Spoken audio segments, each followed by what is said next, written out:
Lu pernah nggak sih ngerasa kayak lu lagi berjuang sendirian di tengah dunia yang rasanya bakal lebih tenang, lebih adem, kalau lu cuma diem aja? Lu tahu banget sebenarnya apa yang lu lakuin itu bener, lu nggak ngerugiin siapa-siapa, malah niatnya baik. Tapi yang lu dapet, sindiran. Bukan dari musuh, tapi justru dari orang-orang yang lu bela, yang lu lindungi, yang lu pikir bakal dukung lu. Itu yang Kartini rasain, bro. Dia nggak turun ke medan perang bawa bambu runcing, dia juga nggak teriak-teriak orasi dari atas podium. Tapi tiap kalimat yang dia tulis itu kayak peluru. Bikin takut para penguasa adat, bikin resah yang pegang kuasa, dan di saat yang sama, bikin orang-orang Eropa penasaran sama pemikiran seorang perempuan dari negeri jajahan. Ironisnya, dia malah dijadiin simbol perempuan ideal. Padahal, pikiran dia tuh terlalu liar, terlalu bebas, buat sekadar dijadiin simbol. Dia bukan tokoh tempelan di buku sejarah, dia pemberontak. Tapi sayangnya, sisi yang paling berani dari Kartini, justru nggak pernah benar-benar dibahas di sekolah. Dan sekarang, mungkin udah waktunya kita ngelihat Kartini dari sisi yang nggak pernah diceritain. Di balik pagar tinggi rumah bangsawan Jawa, tempat di mana aturan lebih keras dari tembok dan suara perempuan nyaris nggak punya tempat, lahirlah sebuah suara yang memberontak.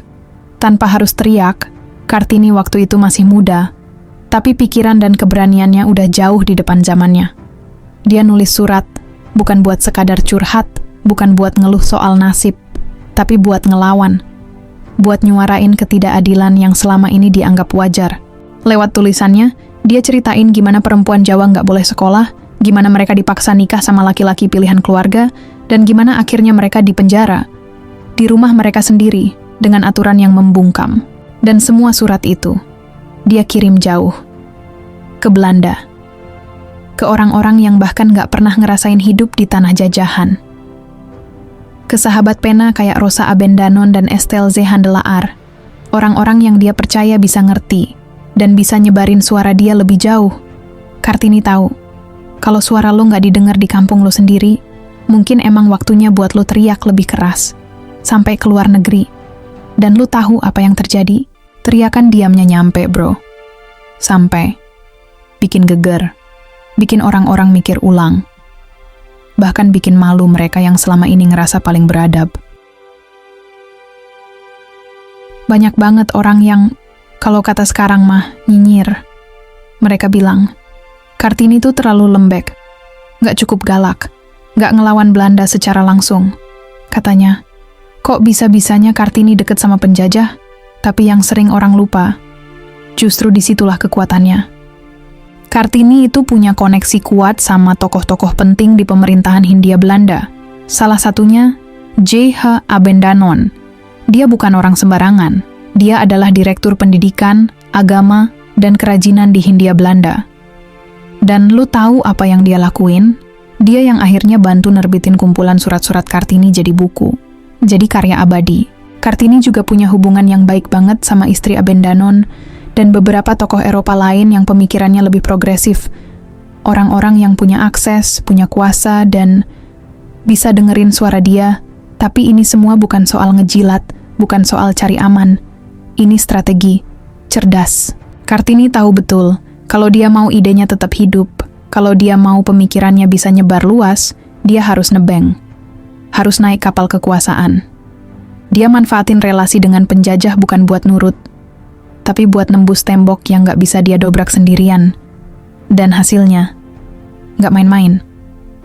Pemikiran Kartini dipelajari di Belanda, dibahas di surat kabar. Jadi bahan diskusi di ruang-ruang akademik. Sementara di tanah kelahirannya sendiri, masih aja ada yang sibuk nanya, kenapa dia nulisnya ke orang Belanda? Kadang, yang paling keras bukan teriakan, tapi taktik.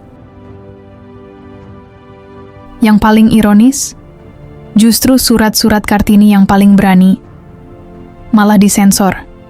Bukan karena kata-katanya kasar, tapi karena isinya terlalu mengganggu. Yang mempertanyakan agama, yang mempertanyakan adat, yang nyulut semangat perempuan buat berpikir, buat bangkit, buat melawan. Semua itu dipotong, dihilangkan, disunat pelan-pelan. Buku berjudul Door Duisternis tot Licht, yang kalau diterjemahin artinya habis gelap terbitlah terang, diterbitin sama Abendanon. Isinya disusun dari surat-surat Kartini. Tapi jangan salah, itu versi yang udah dipoles.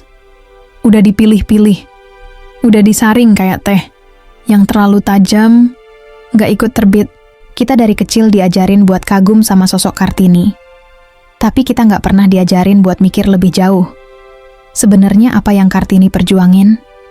Dan kenapa sebagian dari pemikirannya malah dikubur? Kita kenal dia lewat lambang kebaya, sanggul, dan senyuman kalem di dinding sekolah. Tapi kita lupa, atau dilupain, kalau Kartini juga perempuan yang pernah nulis kalimat tajam. Bahwa perempuan itu butuh ilmu, bukan cuma butuh suami. Dia dipuja, iya. Tapi di saat yang sama, dia juga dilucuti, dilembutin, dibuat seolah-olah cocok dijadiin simbol tanpa konflik. Dia dipuja, tapi di saat yang sama dia juga dilucuti, dilembutin, dibuat seolah-olah cocok dijadiin simbol tanpa konflik. Dan sekarang, ketika setiap bulan April orang rame-rame ngerayain Hari Kartini dengan lomba make up, jalan santai, atau pawai kebaya, mungkin ini waktunya buat kita ngenalin lagi sosok Kartini yang utuh. Jadi siapa Kartini sebenarnya? Bukan cuma sosok lemah lembut berkebaya. Bukan sekadar pelopor emansipasi yang difoto hitam putih dan ditaruh di dinding sekolah. Tapi perempuan cerdas, pemberontak sunyi, yang sadar banget. Perubahan itu mahal. Dan kadang harus dibayar dengan namamu sendiri. Kartini nggak pernah nyebut dirinya pahlawan. Tapi justru karena itu, dia layak dikenang. Bukan untuk dipuja-puji, tapi untuk diteladani cara mikirnya, berani nanya, berani beda, berani nulis, waktu semua orang nyuruh diam. Dan kalau lo dengerin ini sampai akhir, mungkin sekarang saatnya kita rayakan Kartini dengan cara yang lebih jujur, bukan cuman pakai kebaya, tapi pakai logika, bukan cuma lomba jalan santai, tapi berani mikir dan bertanya kayak dia dulu. Gue bakal bahas lebih banyak lagi tokoh sejarah, cerita kelam yang ditutup rapat, dan sisi lain yang jarang diajarin di buku pelajaran. Sampai ketemu di episode selanjutnya. Dan ingat, kadang yang paling terang itu justru lahir dari gelap yang paling dalam,